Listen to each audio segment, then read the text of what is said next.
Oke, teman-teman semua, kembali lagi bersama Pak Eci.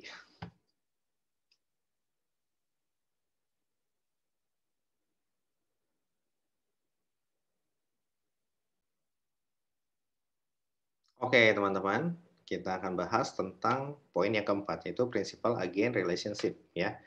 Nah, di sini principal and agent relationship sejatinya adalah perjanjian kerjasama antara prinsipal dan agen. Nah, di sini titik kritisnya adalah sama, masih di titik yang kelima, yaitu apa? Kapan kontrol atas barang tersebut berpindah, gitu ya, dari si penjual kepada pembeli. Masalahnya di sini ada seperti hubungan prinsipal dan agen. Agen di sini apakah pembeli atau bukan, gitu ya? Jawabannya agen bukan pembeli. Agen adalah temannya atau atau ya agen adalah ya marketernya lah, temannya si penjual, gitu ya, temannya si prinsipal. Agen inilah yang membantu pemasaran dari produk-produk si penjual, seperti itu ya.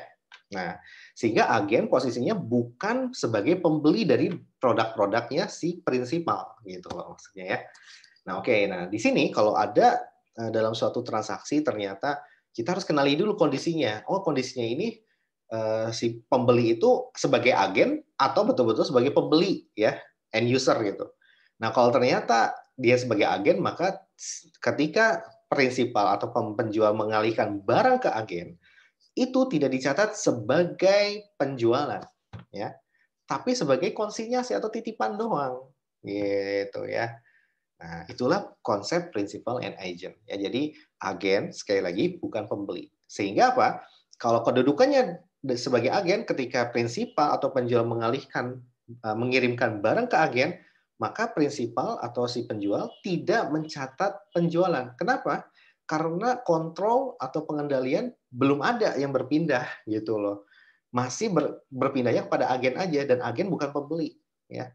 Tidak membeli produknya, hanya akan memasarkan produk itu kepada si pembeli yang sesungguhnya. Nah, maka ketika ada transfer barang dari prinsipal ke agen, prinsipal tidak mencatat sebagai apa? Sebagai sales revenue. Ya, seperti itu. Nah, itulah konsep dari principal and agent.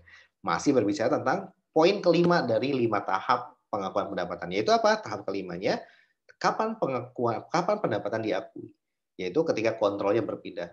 Untuk konsep principal and agent, tidak ada kontrol atas produk yang berpindah, ya. Tidak ada kontrol, karena kepemilikan atas produknya masih berada di sisi penjual. Sehingga ketika barang itu ditransfer dari prinsipal ke agen, prinsipal tidak mengakui penjualan. Nah, oke, kita bahas lebih lanjut. Apa yang dinamakan oleh prinsipal?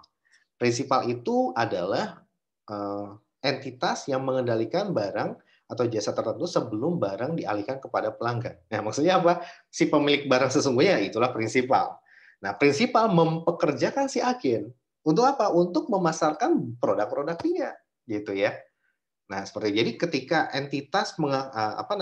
ketika entitas bertindak sebagai prinsipal, ya, entitas mengakui pendapatan dalam jumlah bruto yang menjadi hak dalam pertukaran dengan barang atau jasa tertentu yang dialihkan. Nah, maksudnya apa? Maksudnya adalah bahwa kapan si prinsipal mengakui sales revenue?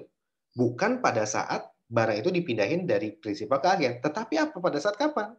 Pada saat si agen sudah berhasil memasarkan barang-barangnya prinsipal dan ada pembeli yang berminat terhadap barang tersebut.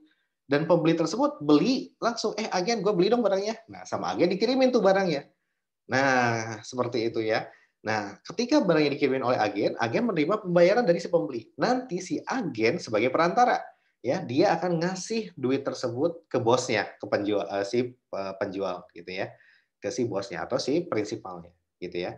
Nah, pada saat si prinsipal menerima duit dari agen gitu ya, pada saat itulah prinsipal mencatat sales revenue. Nah, itu titik kritisnya ya. Jadi kapan sales revenue diakui? Ketika ada hubungan principal and agent relationship ya.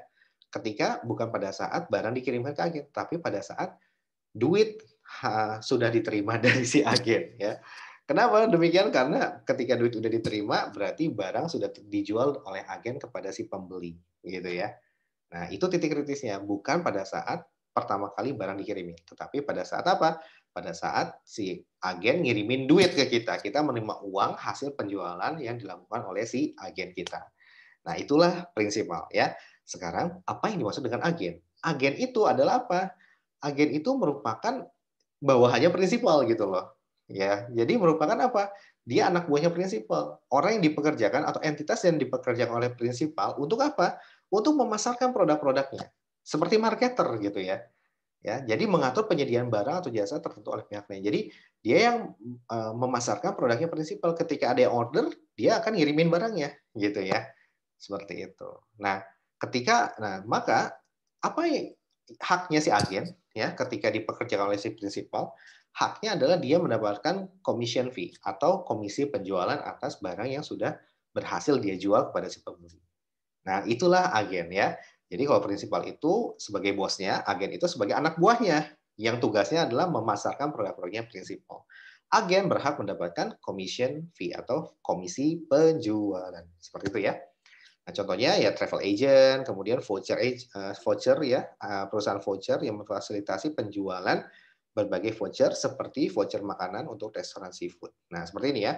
Nah, perusahaan vouchernya itu adalah sebagai agen, restoran seafoodnya sebagai prinsipal ya.